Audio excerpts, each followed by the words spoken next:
Trump తీరు భారత్కు చేటు. మోదీ ఆశల్ని అడియాసలు చేస్తున్న అగ్రరాజ్య అధినేత. జిహాదిస్టు గ్రూపులతో ట్రంప్ చట్టాపట్టాల్. టెర్రరిస్టులతో అమెరికా చేతులు కలుపుతోంది.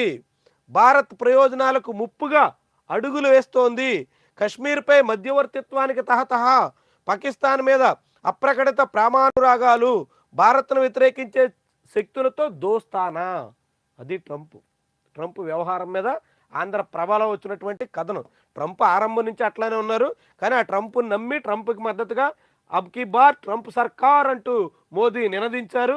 ఆ నినదించినందుకు గాను ఇప్పుడు మోదీకి ట్రంప్ పంగనామాలు పెడుతున్నట్టు కనిపిస్తుంది. ఇది దేశానికి చాలా చాలా హాని చేసేటువంటి వ్యవహారంగా భావించాలి. ఎందుకంటే జిహాదిస్టులకి, టెర్రరిస్టులకి, ఉగ్రవాదులకి అందరికీ అమెరికా ఆరంభం నుంచి అండగానే ఉంది.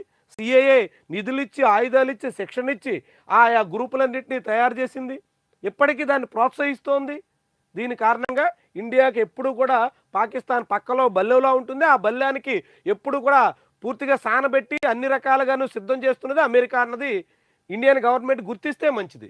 ఎప్పుడు అమెరికా అన్నది పాకిస్తాన్ని ఇండియా మీద ఎగదోసి ఇండియా ఎప్పుడు అల్లకల్లోలంగా ఉండాలనేటువంటి రీతిలో సాగుతున్నటువంటి తీరుని ఇండియన్ మోదీ గవర్నమెంట్ కళ్ళు తెరిచి గ్రహించాలి. ఎందుకంటే ఇప్పటికీ అమెరికా చెప్పినట్టుగా అమెరికా లక్ష్యాలకు అనుగుణంగా అమెరికా ప్రయోజనాల కోసం పనిచేసేటువంటి ధోరణి ఎంత ప్రమాదమో, ఎంత ఇబ్బందికరమో ఈ ఘటనల తర్వాతైనా తెలుసుకోవాలి.